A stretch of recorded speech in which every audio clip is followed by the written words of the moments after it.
Hello दोस्तों, आज के सेशन में हम करने वाले हैं व्यू टैब। व्यू टैब में आज हम कंटिन्यू करेंगे। यहाँ पर आपको मैं कुछ चीज़ें बताने वाला हूँ। व्यू टैब सिर्फ और सिर्फ देखने के लिए यूज़ होता है। ज़्यादातर आप देख सकते हैं यहाँ पर जैसे बहुत सारी बेसिक चीज़ें होती हैं। पहला ऑप्शन है यहाँ पर व्यू में, वीविंग्स मोड में यहाँ पे बहुत सारी चीज़ें हैं। रीड मोड मतलब सिर्फ और सिर्फ पढ़ने के मोड में आप इसको ओपन कर सकते हो, जो भी आपका डॉक्यूमेंट होगा इस तरीके से। ओके, तो इस तरीके से रीड मोड का इस्तेमाल कर सकते हो आप। और अगर आपने स्किप बटन को यूज़ कर दिया तो फिर आप पूरा का पूरा नॉर्मल आप उसको एडिट मोड पे ला सकते हो। फिर है प्रिंट लेआउट। आप नॉर्मल डॉक्यूमेंट्री को हमेशा प्रिंट लेआउट में रखते हो।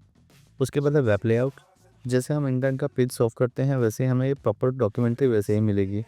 इसके अलावा है आउटलाइन। आउटलाइन ऐड करना का आउटलाइन में भी ऐड कर सकते हो, क्लोज करना है तो क्लोज कर सकते हो। ये सिर्फ और सिर्फ वीविंग के लिए है, तो इसका डॉक्यूमेंट्री में ज़्यादा कुछ इम्पैक्ट नहीं पड़ेगा, बस सिर्फ और सिर्फ आपको दिखाने के लिए यूज़ होता है। ड्राफ्ट फॉर्मेट रखना है तो ड्राफ्ट फॉर्मेट भी रख सकते हो आप इस तरीके से। तो बस ये याद रखना है। हमने फिर से पेज लेआउट पे क्लिक किया है। अब ये डॉक्यूमेंट्री जो है मेरी, ये तो वर्टिकल डॉक्यूमेंट्री है। इसमें स्लाइड टू स्लाइड भी देख सकते हो। अगर मल्टीपल स्लाइड्स है तो आप यहाँ पे देख सकते हो। जैसे यहाँ पर मैंने डॉक्यूमेंट को कॉपी किया है और दो दो स्लाइड में मैंने कन्वर्ट कर दिया। वर्टिकल कर दूंगा तो वर्टिकल हो जाएगा, स्लाइड टू स्लाइड कर दूंगा तो इस तरीके से हाईलाइट हो जाएंगे। रूलर में आपको यहाँ पर ये जो रूलर मिल रहा है ये आपको हाईलाइट होगा। देखिए आप, ये जो हमारा स्केल मेजरमेंट होता है इसे हम कहते हैं रूलर। ये ग्रिड लाइन है। इस तरीके से आप ग्रिड लाइन को भी एक्टिवेट डीएक्टिवेट कर सकते हो।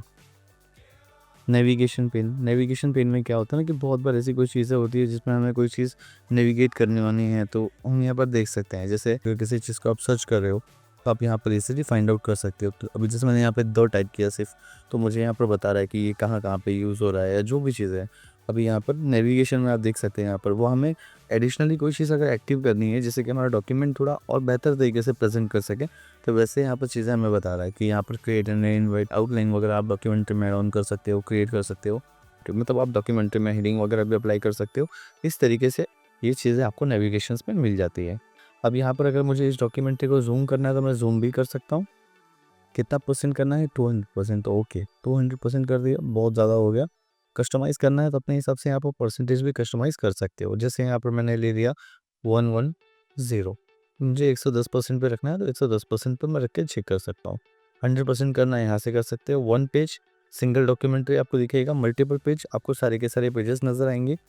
पेज यहाँ पर आप पेज के विड्थ वगैरह को भी एडजस्ट कर सकते हो अपने हिसाब से, बट हम यहाँ पर ज़्यादातर क्या रखेंगे? 100%। ओके। उसके बाद है न्यू विंडो। नया विंडो लेना है तो न्यू विंडो ले सकते हो आप। नए विंडो पे भी आपको डॉक्यूमेंट्री सेम मिलेगी। इस तरीके से आप यहाँ पर डॉक्यूमेंट्री अरेंज कर सकते हो। अरेंज ऑल, आपके दोनों टैब्स आपको एक साथ में मिल जाएं इस तरीके से।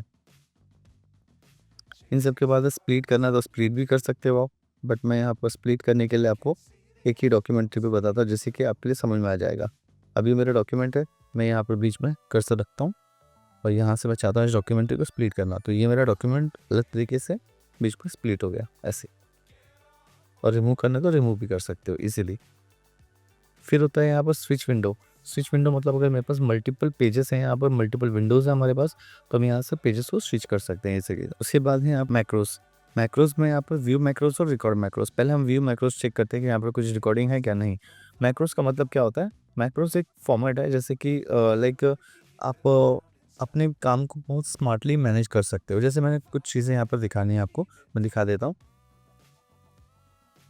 जैसे यहाँ पर मैंने सिलेक्ट किया, सबसे पहले हम यहाँ पर रिकॉर्ड मैक्रोस पे क्लिक करते हैं और मैक्रोस 1 की जगह पर मैं यहाँ पर कीबोर्ड ले लेता हूँ। ठीक है, मैक्रोस 1 ना हमने यहाँ पर ले लिया कीबोर्ड पे क्लिक किया और यहाँ पर नॉर्मल कीबोर्ड, यहाँ पर करंट की में प्रेस न्यू शॉर्टकट की, अपने हिसाब से नया कुछ शॉर्टकट की भी बना सकते हो जो डिफरेंट हो, जैसे कि अल्ट जेड। ठीक है, मैंने अल्ट जेड बनाया, असाइन करता हूँ और क्लोज कर दिया। अब जब मैं कभी भी डॉक्यूमेंट्री पे काम करूँगा तो मुझे यहाँ पर क्या करना होगा? अब जैसे मैंने यहाँ पर कंट्रोल डी किया, बोल्ड इटैलिक और अंडरलाइन, ये 3 चीज़ें मैंने यहाँ पर अपडेट की। अब मैं मैक्रोस में जाता हूँ, इसे मैं स्टॉप कर देता हूँ। ओके, जो सेम चीज़ मैंने पहले वाले पैराग्राफ पे किया है, मुझे ये थर्ड वाले पैराग्राफ पे भी करना है। सो थर्ड वाले पैराग्राफ को क्लिक करूँगा और यहाँ पर हम देखेंगे व्यू में हमने ऑलरेडी की यूज़ किया हुआ है। हमने क्या यूज़ किया था? हम यहाँ से रन भी कर सकते हैं और दूसरा हमने शॉर्टकट की यूज़ किया था। क्या यूज़ किया था? अल्ट प्लस जेड किया था। तो हम यहाँ पर अल्ट प्लस जेड भी कर सकते हैं, देखिए इस तरीके से। जब आप Alt+Z करोगे तो आप किसी भी डॉक्यूमेंट में आप उस फॉर्मेट को अपडेट कर सकते हो। इस तरीके से चीज़ें होती है। बस इसमें याद रखना, ये आप हाइलाइटर का इस्तेमाल इसमें नहीं कर सकते, ये हाइलाइटर डॉक्यूमेंट्री में काम नहीं करता। इस तरीके से हम मैक्रोज़ का इस्तेमाल करते हैं। इस तरीके से आप नए मैक्रोज़ वगैरह भी अपने हिसाब से बना सकते हो। मैक्रोज़ में हम फ़ॉर्मूलाज़ वगैरह भी रन करते हैं, बहुत सारी चीज़ें और बहुत डीप कंटेंट है, बट मैंने आपको यहाँ पे बेसिक फॉर्मेट के हिसाब से बताया है, तो आप अपना प्रैक्टिस कर सकते हो। तो हमने प्रॉपर्टीज़ में ऑलरेडी ये इन्फॉर्मेशंस ऑलरेडी देख लिया है फाइल के टैब्स को लेके। वर्ड का टैब हमारा फाइनली आज कंप्लीट हुआ। सारी की सारी चीज़ें आज हमारी हो गई। अब हम इस 2-3 असाइनमेंट्स करके देखेंगे, क्या-क्या चीज़ें हैं, किस तरीके से क्या-क्या चीज़ें बनती बेसिकली, जिसमें छोटी-छोटी चीज़ें भी कवर हो जाए। ओके?